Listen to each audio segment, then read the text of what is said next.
발리보이 또는 하당가이로 불리는 그는 어떤 인물인가?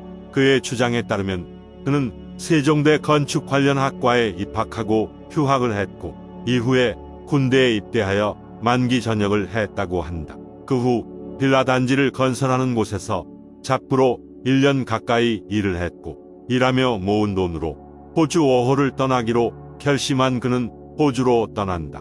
호주에서 생활하며 중고차도 사고 흑인 여자친구와 교제를 하며 여행을 했다고 한다.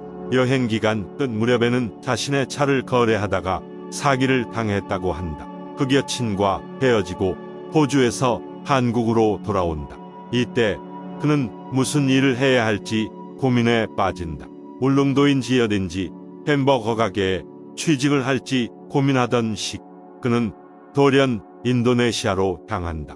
그리고 호주에서 알게 된 인도네시아 친구의 추천을 받아 하당으로 향한다. 그는 그곳에서 한국 이름 재은이란 가명을 쓰는 나디아란 현지 여자친구를 만나 사귀게 된다. 그러다 어떤 이유에서인지 그는 한국으로 입국한다. 그 후 1년이 지났을 무렵 다시 인도네시아로 향한다. 이 시기는 코로나가 창궐해 급속도로 전염되던 시기로 비자가 막히기 바로 직전이었다. 재은이를 다시 만났지만 그녀의 반응은 싸늘하고 폭력적이기까지 해 보인다. 이내 그는 비자를 핑계로 발리로 떠났고 그렇게 재은이는 조용히 잊혀졌다. 그의 발리 생활 몇 개월이 지나고 발리 시골 구석에 골방을 월세로 얻게 되었다. 이곳에서 논란의 신디를 만나게 되었다. 이후 선정적인 썸네일과 제목으로 그의 채널은 급성장을 하게 된다. 이 시기 여러 루트로 후원을 받게 되면서 그는 돈맛에 제대로 눈을 뜬다. 항상 돈이 없다는 말을 강조하며 거지 컨셉과 잦은 라이브 방송으로 거금의 후원금을 받게 된다. 이런저런 명목으로 받은 후원금은 후원 목적에 맞게 사용되지 않으며 얼마가 어떻게 전달됐는지도 불투명하다. 이 시기 구독자들의 지적이 많아지자 투명하게 후원금을 공개하고 영상으로 남기겠다고 한다. 하지만 이후에도 후원 내역은 밝히지 않았으며 전달되는 금액도 명시하지 않은 채로 흰 봉투에 넣어 전달이 될 뿐이었다. 신디를 대학에 진학시키겠다며 도시에 방을 얻어야 하고 생활비가 많이 든다는 이유로 또 상당한 후원을 받게 된다. 그 시기는 인도네시아 대입 기간도 아니었는데 시험도 치르지 않았고 공부하는 모습도 없었다. 결국 대학이라며 간 곳은 덴파살에 있는 직업훈련원이었고 이후에 그것을 지적한 사람은 모두 차단되고 그는 삭제되었다. 어느 날 그는 돌연 수마트라로 친구들을 만나러 간다며 상당 기간 채널을 관리하지 않았다. 이때 일부 사람들이 한국으로 입국했을 거라 예상했지만 정확하게 알 길이 없었는데 이때 그를 저격했던 유튜브 채널 영상에 한 외국인의 댓글이 달린다. 그가 신디에게 돈도 주지 않고 한국으로 돌아갔다는 내용이었다.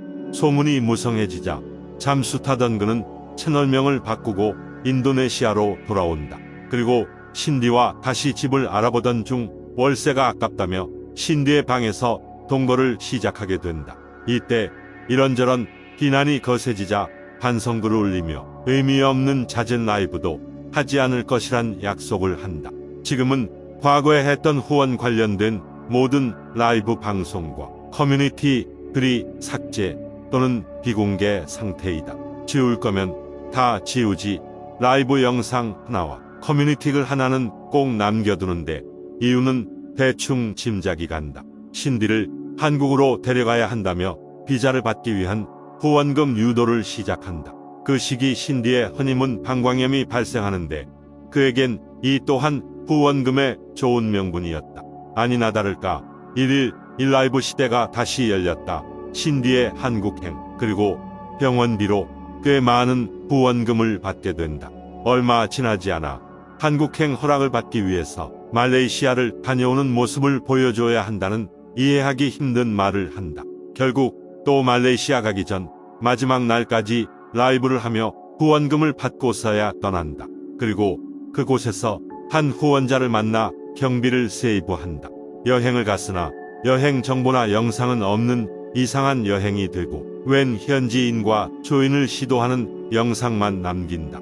하긴 몇 년간 그의 영상을 봤지만 인도네시아의 문화나 음식 그리고 여행 정보 따위는 듣거나 본 기억이 없다. 결국 말레이시아 그 현지인에게 퇴짜를 맞은 그는 발리로 가지 않고 뜬금 파당으로 당한다.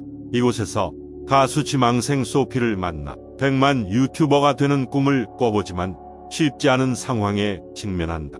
그렇지만 이내 또 다른 여성을 출연시키며 다시 구독자들의 반응을 보는 중이다. 지금도 라이브를 계속하며 커뮤니티 글과 라이브 영상은 꼬박꼬박 바로 지우고 있는 글을 보면 속이 훤히 다 보인다.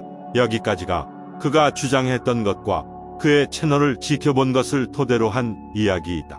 문제는 누군가 그의 알려지지 않았던 사건을 고발한다며 영상을 업로드했다. 내용은 말 그대로 충격적인 내용이었다. 처음 파당을 방문했던 시기 사귀었던 여자친구 재은이를 두고 한국으로 귀국했던 그 1년간 공백 기간에 대한 이야기이다. 그는 한국에서 미국 국적의 미혼모를 만났고 그의 아이들을 폭행하여 아동폭행 혐의로 재판을 받은 내용의 공문서들이 있었다.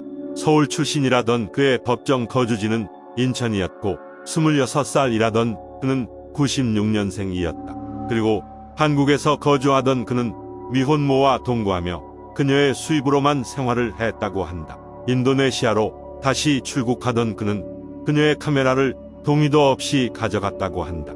출국하기 전 그녀와 나눈 메신저 대화 내용은 내 눈을 의심하게 만들었다. 그녀와 성관계 영상을 여러 개 보관 중이고 일부는 이미 인터넷상에 유포했다는 대화였다. 그리고 자신의 얼굴은 가렸지만 그녀의 얼굴은 노출된 채로 유포했다며 조롱하고 있었다. 그녀는 그 충격으로 자살 시도까지 했으며 현재도 아무도 믿지 못하고 두려움과 절망에 빠져 있다고 한다. 유튜브는 수익을 위해 자극적인 썸네일과 후원을 유도하는 연출 등등 다 이해가 된다. 하지만 누군가의 인생을 망치며 아무 일도 없다는 듯이 살아가는 것은 어떤 것으로도 설명되지 않는다. 타인을 기만하며 거짓된 모습으로 살아가는 그의 끝이 어딘지 지켜보겠다.